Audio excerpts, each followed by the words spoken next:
The ancient artifact sat in Ji-won Park's hands, cold and covered in symbols no living being could read. She turned it over slowly, her fingers tracing the strange markings that seemed to shift in the light. Her ship, the Horizon's Edge, floated silently above the dead planet where they had found this object buried deep in the ruins of a forgotten civilization. "Captain, you need to see this," Minho Choi called from the navigation station. His voice carried an edge of worry that made Ji-won look up immediately. Minho was her pilot, and in 5 years of working together, she had rarely heard him sound uncertain about anything. Ji-won walked across the bridge, her boots making soft sounds against the metal floor.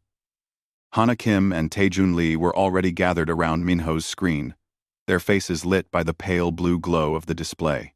The three of them looked at her with expressions that mixed excitement and fear in equal measure. "What is it?" Ji-won asked. Taejun pointed at the screen. "The artifact you found. It's not just a relic. It's a key. A coordinate key."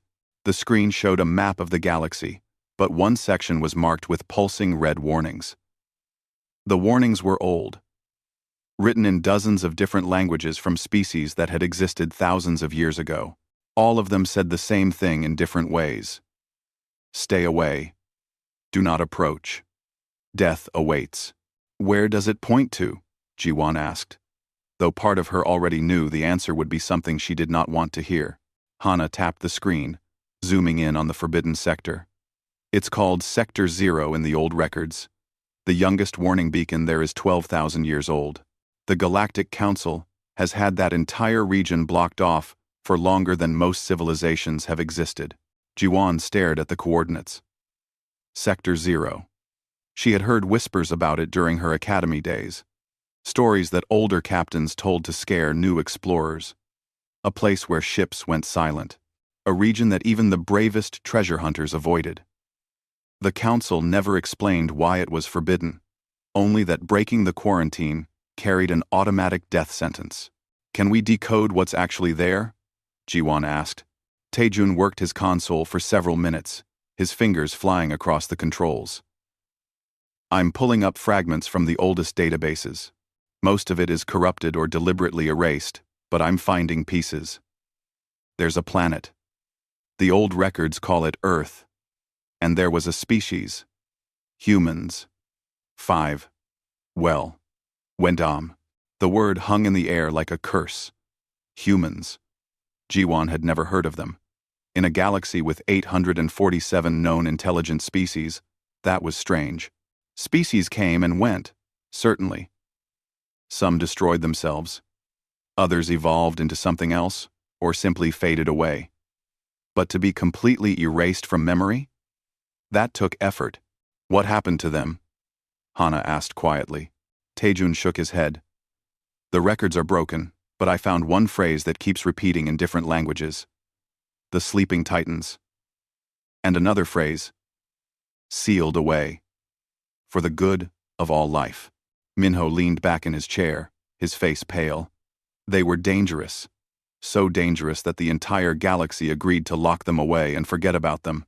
Or maybe they were victims," Hana said. "Maybe something happened to them, and the Council quarantined their world to contain a plague or something." Ji-won looked at each of her crew members. They had been together for years, exploring dead worlds and ancient ruins, finding artifacts and mapping forgotten regions of space. They were scientists and adventurers. They lived for mysteries like this. "We should report this to the Council," Minho said, but his voice lacked conviction. "They'll take the artifact and bury it again," Taejun replied. "Whatever the truth is, they've been hiding it for 12,000 years. They won't stop now." Ji-won made her decision. "We vote. We either turn this over to the Council and walk away, or we investigate ourselves. If we go, we're breaking the oldest law in the galaxy. We could be executed, but we might find answers to something the Council doesn't want anyone to know." The silence stretched for a long moment. Then Hana raised her hand. "I vote we go." Taejun nodded. Minho hesitated, then sighed. "We're probably going to die, but I vote go too. I didn't become an explorer to play it safe. Ji-won felt her heart beat faster. Then we go. Tae-jun. Plot a course that keeps us off the main jump routes. Minho. Prepare the ship for a long journey. Hana. Dig through every database we have for anything about humans or Earth. I want to know what we're flying into. The next 3 weeks passed in tense preparation. They jumped through empty systems and avoided all contact with other ships. The closer they got to Sector 0, the older the warning beacons became. Some were simple radio signals. Others were quantum broadcasts. A few were gravity wave pulses that made the ship shudder as they passed. All of them said the same thing. Turn back. When they finally reached the edge of the forbidden sector, Ji-won stood on the bridge and stared at the view screen. Ahead of them, space looked normal. Stars glittered in the darkness. There was no visible barrier, no fleet of guard ships. Just empty space and the weight of 12,000 years of warnings. Take us in, Ji-won ordered. The horizon's edge crossed into Sector 0. For several minutes, nothing happened. Then the ship's AI started making sounds it had never made before. Warnings flashed across every screen. The lights flickered. What's happening? Ji-won demanded. Tae-jun worked frantically at his console. Something's interfacing with our systems. It's not hostile. It's just... The main view screen flickered, and text began scrolling across it. Words in languages none of them had ever seen. Then, finally, words they could read. They're waking up. God help us all. The message repeated 3 times, then the communication system died completely. The ship went silent except for the hum of the engines. Ahead of them, a yellow star appeared on the view screen. It looked warm and inviting. Around it, 9 planets orbited in perfect harmony. The third planet, from the sun, glowed blue and green and white. Earth. Ji-won felt her hands trembling. Whatever they were about to discover, she knew it would change everything. The galaxy had locked this world away for 12,000 years. Now, they were about to find out why. The blue and green planet filled the view screen as the horizon's edge drifted closer. Ji-won could not stop staring at it. Earth. After 3 weeks of travel through empty space and past ancient warnings, they had finally arrived at the forbidden world. It looked peaceful, almost innocent, with white clouds swirling across oceans and continents. I'm picking up life signs, Hana said, her voice tight with excitement. Massive amounts of them. Plants, animals, complex ecosystems. This planet is thriving. Any signs of civilization? Ji-won asked. No artificial lights, no radio signals, no satellite traffic, but... Hana paused, checking her readings again. There's something in orbit. Big structures, dozens of them. Minho brought the ship around, and the structures came into view. They were enormous, each one the size of a small moon, arranged in a perfect sphere around the planet. They did not look like space stations. They looked like machines built for a single purpose. What are they? Ji-won asked. Tae-jun scanned them carefully. They're active, running on some kind of power source I've never seen before. They're generating a field that covers the entire planet. It's not a shield exactly. It's more like... He struggled to find the right word. A dampener. They're suppressing something. Suppressing what? I don't know. But these things have been running continuously for thousands of years. Whatever they're holding down must be important. Hana gasped suddenly. Captain, I'm detecting human life signs. Billions of them. Where? Ji-won demanded. Everywhere. Underground facilities on every continent. They're in stasis. Captain, there are 10 billion people down there, all of them sleeping. The bridge fell silent. 10 billion people. Frozen in time. Hidden beneath the surface of a planet that the galaxy had sealed away. And forgotten. Ji-won felt a chill run down her spine. Take us down, she said quietly. We need to see this for ourselves. The ship descended through Earth's atmosphere, The air was clean and breathable, Hannah confirmed. The temperature was comfortable. Everything about this planet seemed designed to support life. As they flew over the surface, they saw forests and plains and mountains, all untouched by civilization. Then they saw the city.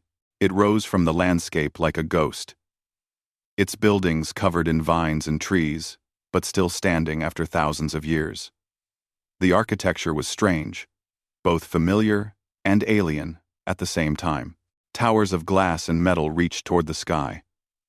Roads spread out in organized patterns. Everything was perfectly preserved, as if the people had simply vanished one day. "That writing on the buildings?" Minho said.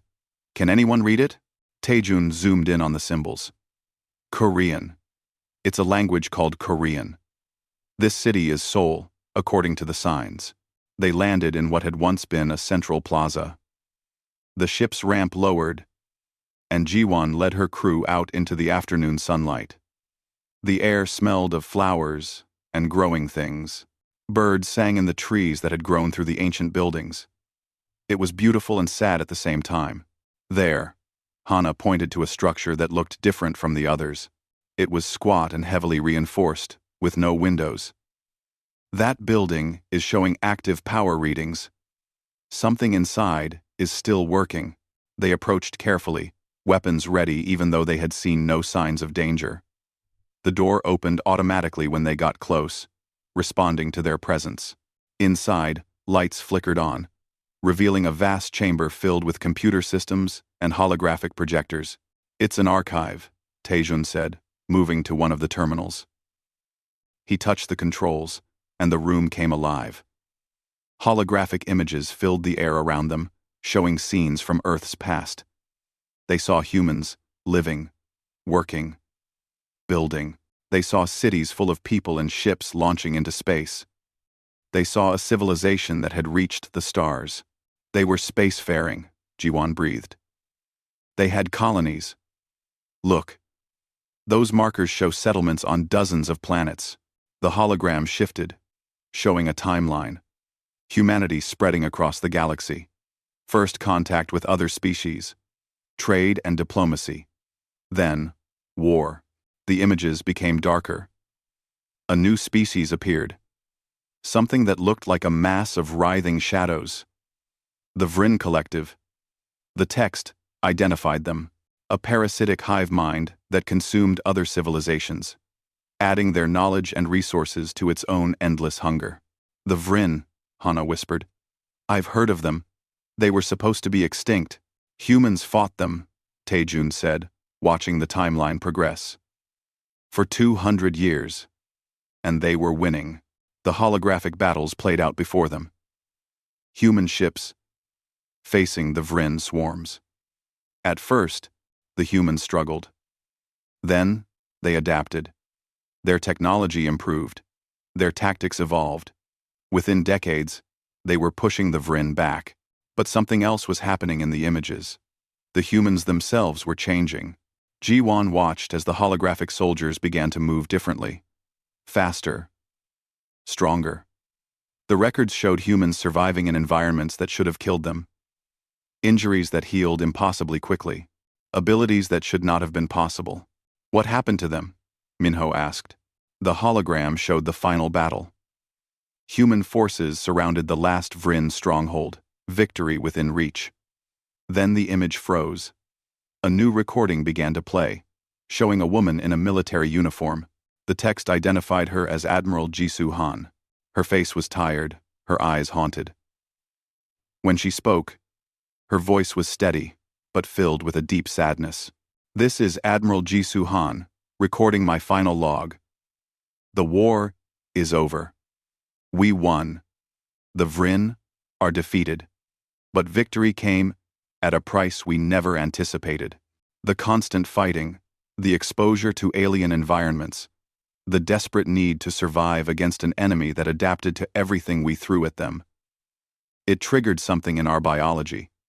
We're evolving, changing, becoming something we don't recognize." The Admiral paused, looking directly at the camera as if she could see across the thousands of years to the moment when someone would finally watch this recording. Our soldiers can survive in space without suits now. They heal from injuries that should be fatal.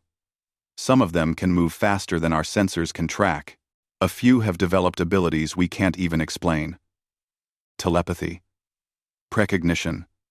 Things that sound like myths. And it's accelerating. Every generation is changing faster than the last. We ran the projections. Within a century, we won't be human anymore. We'll be something else. Something powerful enough to threaten every other species in the galaxy. Ji-won felt her blood run cold as the Admiral continued. We called an emergency council. Every human leader, every scientist, every voice that mattered. We made a decision. We're initiating Protocol Mercy. We're going to lock ourselves away before we become the very thing we fought against. Better to sleep and be forgotten than to become monsters. If you're watching this, if you've found Earth, know that we chose this. We chose to protect the galaxy from ourselves. The recording ended. The hologram faded. The 4 crew members stood in silence, surrounded by the ghosts of a civilization that had chosen extinction over becoming a threat. They put themselves into stasis, Hana said softly. All of them. Billions of people. Choosing to sleep forever, rather than risk hurting others. Taejun moved to another terminal, accessing more files. His face went pale. Captain, the suppression satellites in orbit, they're not keeping people out. They're keeping humans dormant. Preventing their evolution from continuing, even while they sleep. And they've been doing it for 12,000 years, Minho added. Ji-won turned to look at her crew. They had come seeking answers, and they had found them. Now they had to decide what to do with this terrible knowledge. Hana worked through the night, analyzing samples of biological material preserved in the archive. Her equipment hummed softly while the others tried to rest, though none of them could truly sleep after what they had learned. When dawn broke over the ruins of Seoul, she called them all back to the archive, with urgency in her voice. I found something, Hana said, her eyes red from lack of sleep.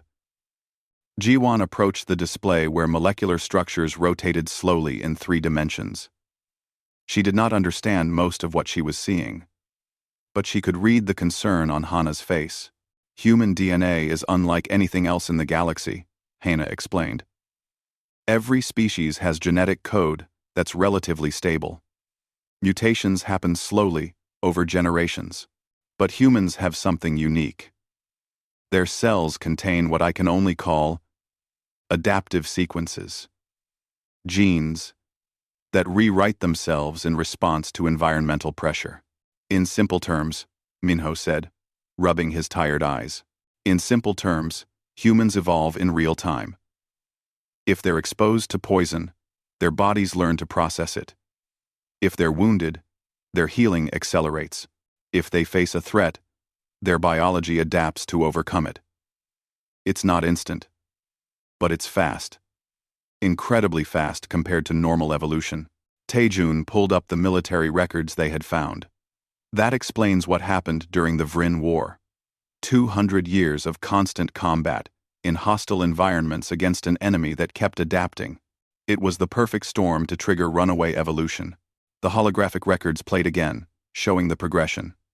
Ji-won watched carefully this time, seeing details she had missed before.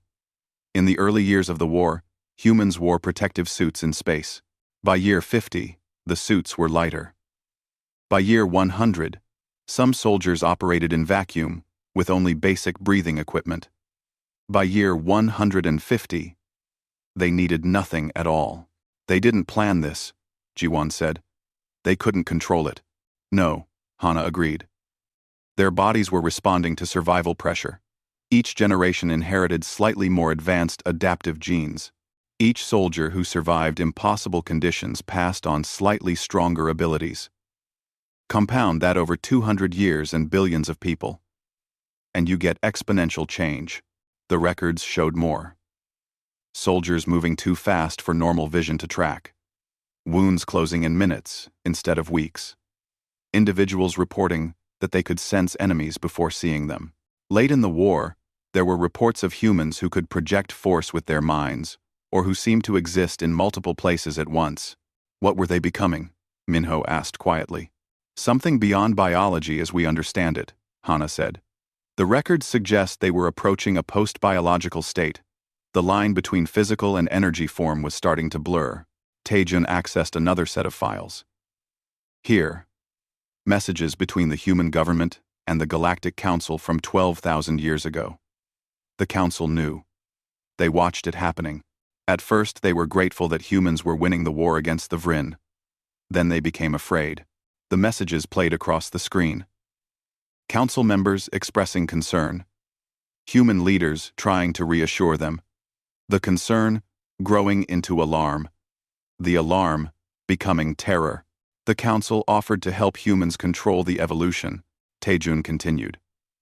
They brought their best scientists. Nothing worked. The adaptation was too deeply embedded in human genetics. It couldn't be removed without destroying the species entirely. So they agreed to the quarantine together, Jiwon said, understanding now. It wasn't just humans choosing to lock themselves away. The Council supported it because they were terrified of what humans were becoming. More than that, Taejun pulled up the final diplomatic records. The Council promised to maintain Earth, keep the planet healthy, ensure the stasis systems never failed. In exchange, humans agreed to sleep until a solution could be found. Both sides hoped that maybe, someday, there would be a way to make humans normal again. But 12,000 years passed, and nothing changed, Hana said.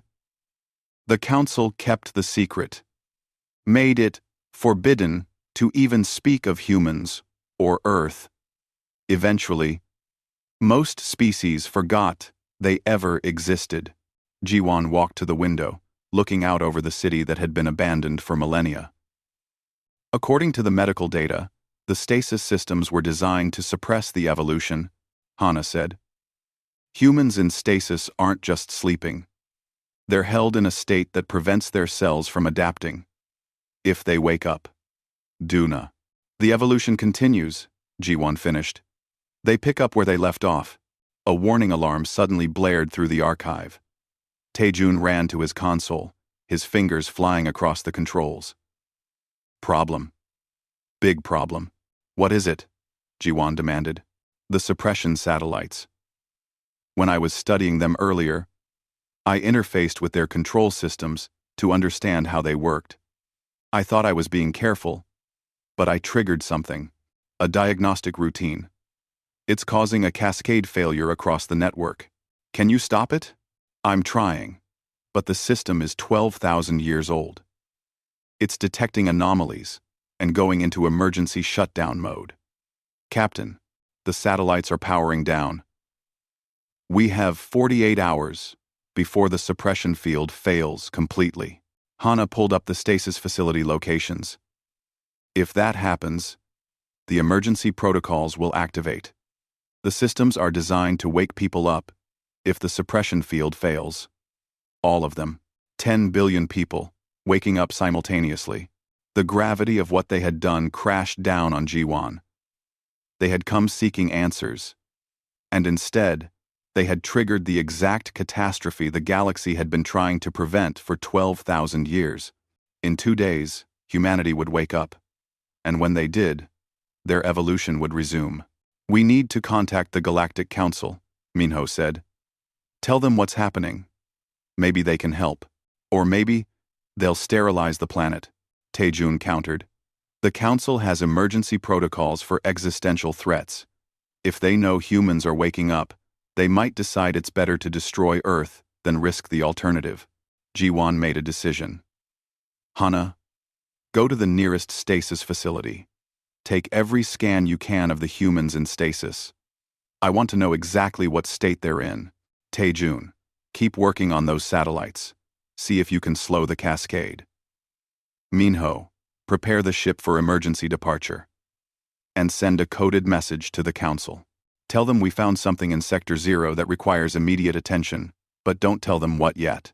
Her crew moved quickly to follow orders.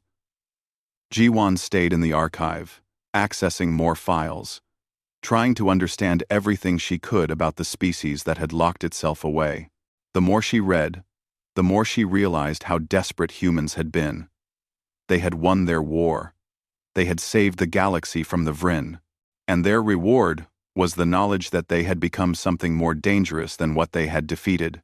Hours later, Hana returned from the stasis facility, her face pale. "Captain, you need to hear this. The humans nearest to the surface are already beginning to stir. Their brain activity is increasing. The suppression field is weakening faster than Taejun predicted. How long do we really have? Maybe 24 hours. After that, the first pods will start opening automatically." Jiwon looked at the holographic image of Admiral Jisoo Han that still flickered in the corner of the archive. The woman had made an impossible choice 12,000 years ago. Now Jiwon and her crew had accidentally undone it. In one day, the galaxy would learn the truth about why Earth had been locked away, and everyone would understand why that truth had terrified the Council for so long. The first stasis pod opened in a facility beneath the ruins of Seoul. Jiwon and her crew stood at a safe distance, watching through cameras as the sealed chamber slowly released its occupant. White vapor poured out as the temperature equalized. A figure stirred inside, confusion evident in every movement. He was young, perhaps 20 years old when he had entered stasis.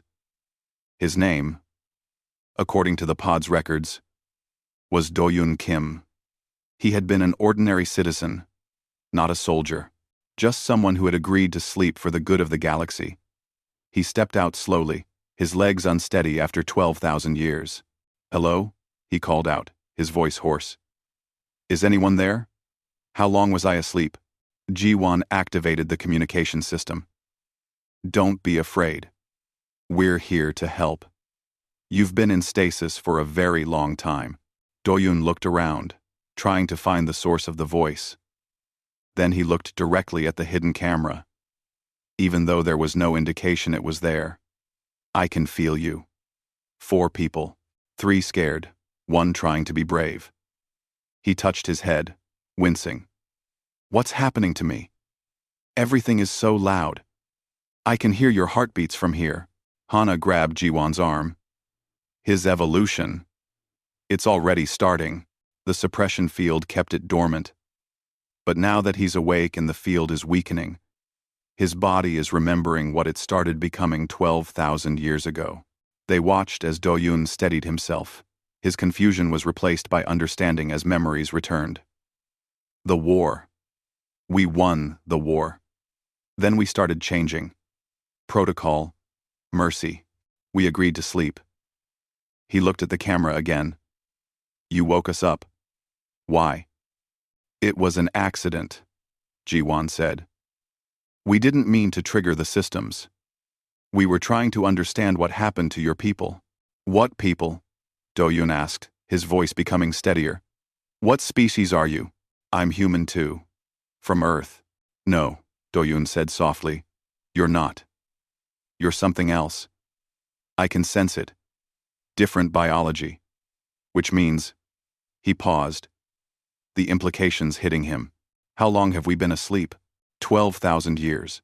Do-Yoon closed his eyes, processing this information. When he opened them again, they were glowing faintly. "Then we slept, while the galaxy forgot us. And now we're waking up." "How many pods are opening?" "All of them," Jiwon admitted. "We can't stop it.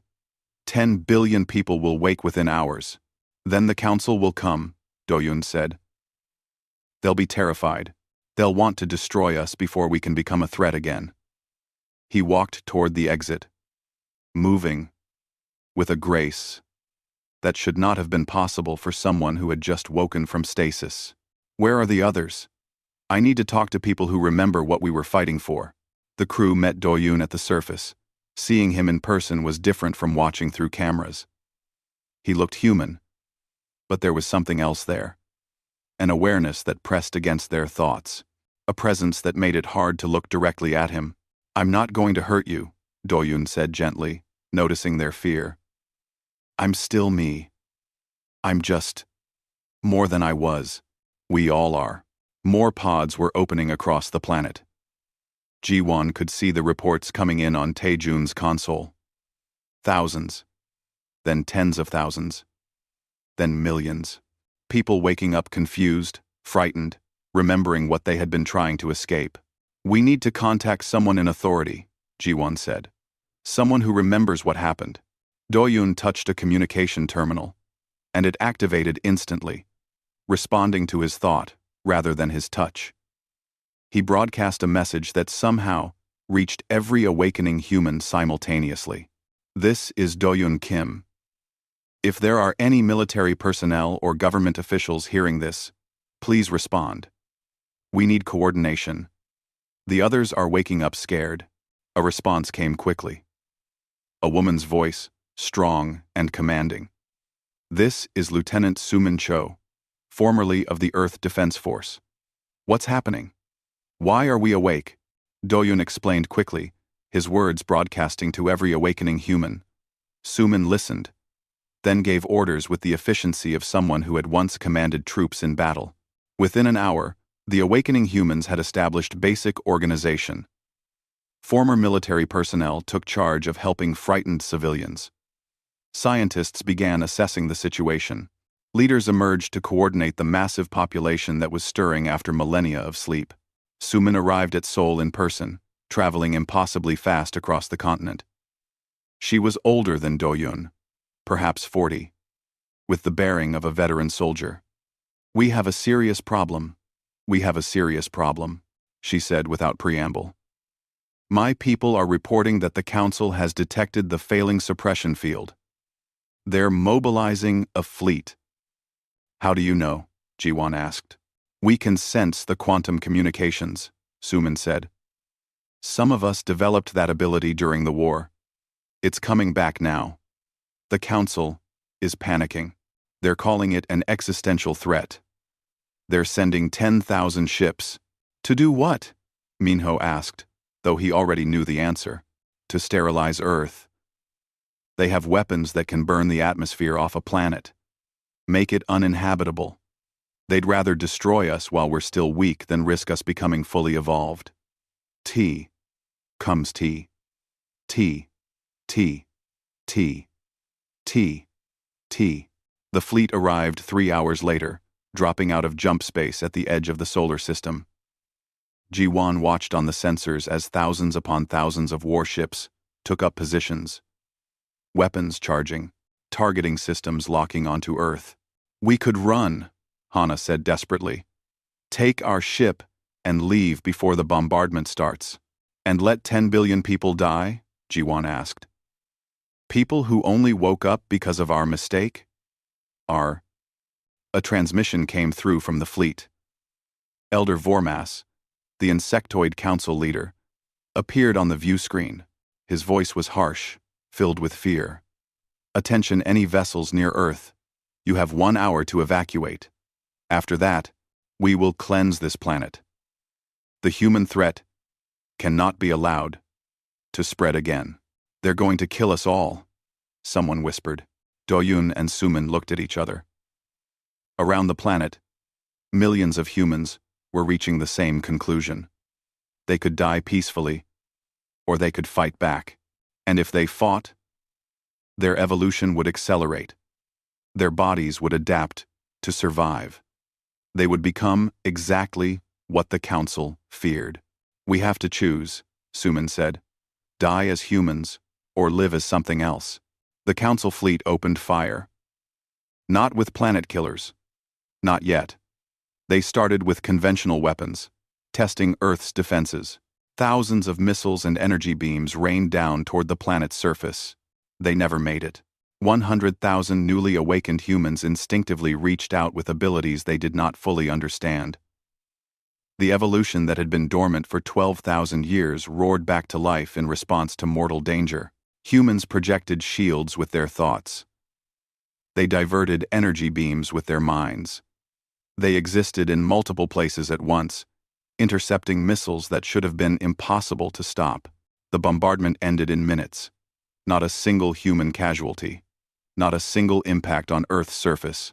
The Council fleet pulled back in terror. They had just witnessed what they had feared most. Humans defending themselves with abilities that defied physics. Powers that should not exist. an entire species evolving in real time to overcome any threat. Ji-won watched in awe and horror as Do-yun rose into the air, his body glowing with energy. He projected himself across space, his holographic form appearing on the bridge of every ship in the Council fleet simultaneously. His voice, when he spoke, resonated with harmonics that had not been there before. You tried to kill us while we were helpless. You attacked people who had just woken up, confused and afraid. We defended ourselves. Now we're fully awake.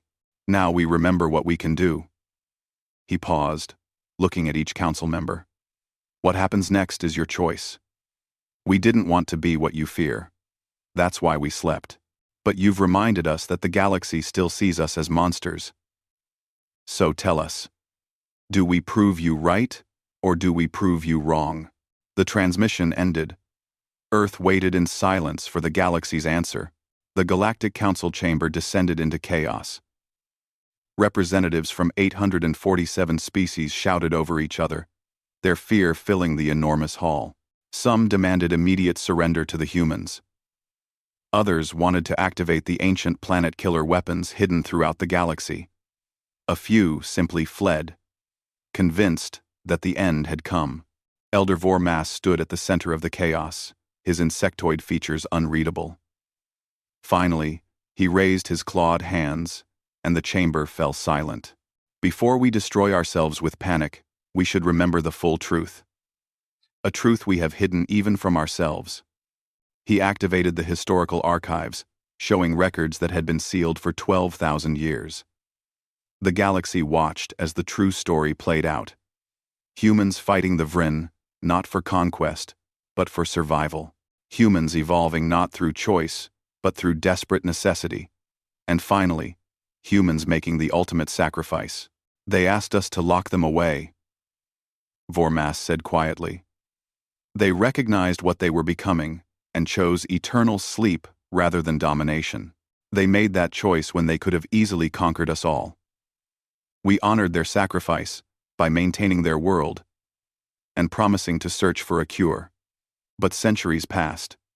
Then, millennia, we forgot why we were protecting them and only remembered to fear them.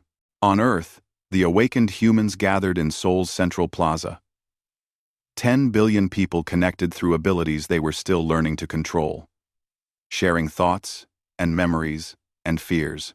Suman stood with Do-yun and several other leaders, trying to help people adjust to the overwhelming changes happening to their bodies and minds. Can we stop it? Someone asked. The evolution. Can we make it stop? Dr. Yuna Shin, a geneticist who had been one of the last to enter stasis 12,000 years ago, examined the data. Not permanently. It's part of who we are now, but we might be able to control it. Learn to regulate the adaptation consciously, rather than letting it run wild. That could take years, Suman said. The council isn't going to wait that long. Ji-won had been watching the council proceedings on her ship's communication system. Now she made a decision. I'm going to speak for you. They'll listen to me, because I'm not human. I can be your voice. You'd do that? Do-yun asked.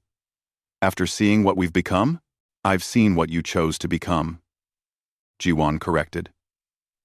You chose to protect the galaxy, even if it meant giving up everything. That matters. She transmitted a request to address the council. To her surprise, they accepted immediately. Within minutes, her image appeared in the council chamber, broadcast to every member world in the galaxy. My name is Captain Ji-won Park, she began. I'm the one who found Earth, who accidentally triggered the awakening. What happened is my responsibility. But what happens next should be everyone's choice. She displayed the data she had gathered. The full medical records showing how human evolution worked.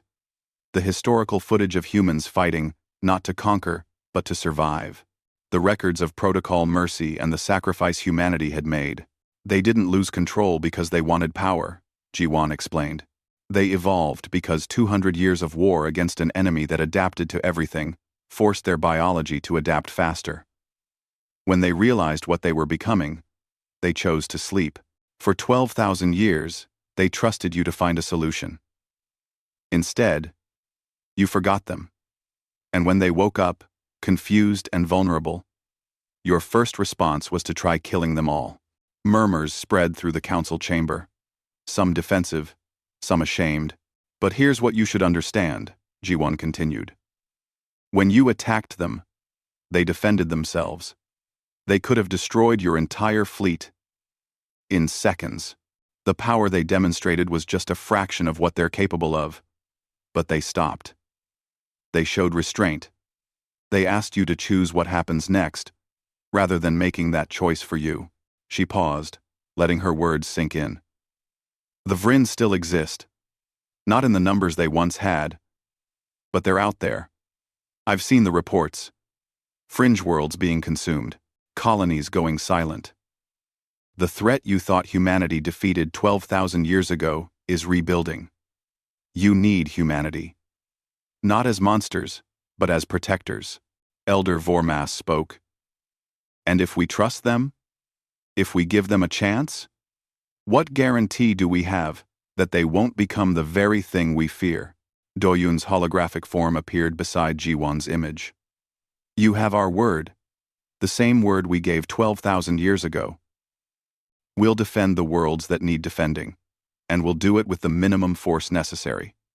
Let us prove that power doesn't have to mean domination. The council debated for hours.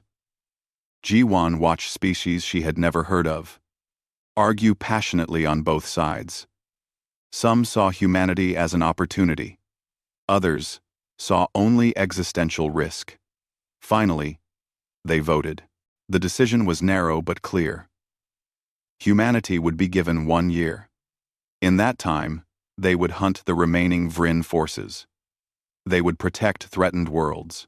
They would prove they could be trusted with the power they possessed. If they succeeded, the quarantine would end permanently. If they failed, or if they abused their abilities, the automated systems would collapse Earth's sun, destroying the solar system completely. 1 year, Vormas transmitted to Earth. Prove to us that our ancestors were right to trust you. The human response was immediate. Task forces formed, led by veterans like Suman, who remembered the old war. They dispersed across the galaxy, moving faster than normal ships, communicating across vast distances through abilities that still seemed impossible. They found Vryn nests on dead worlds and fringe colonies, fighting with precision and power that terrified everyone who witnessed it. But they also showed restraint. When they found Vryn forces, they disabled rather than destroyed. They rescued colonists who had been captured and were being consumed. They offered the Vryn drones freedom from their hive mind, helping them become individuals rather than destroying them wholesale. Ji-won traveled with one of the task forces, documenting everything. She watched Doyun move through space without a ship. His body adapted to survive in vacuum. She saw Suman coordinate attacks across light years using thought alone. She witnessed humans do things that should have been impossible, but were becoming routine. 6 months into the trial year, the last major Vryn stronghold was located in a nebula at the galaxy's edge. The council sent observers to watch how humans would handle it. They expected overwhelming force. Instead, Doyun led a small team that infiltrated the stronghold and freed the controlling intelligence from its own corruption, breaking the hive mind from within. The Vryn drones, suddenly freed after thousands of years of slavery, collapsed in confusion rather than continuing to fight. We didn't destroy them, Doyun reported. We freed them. Even our enemies deserve the chance to choose their own path.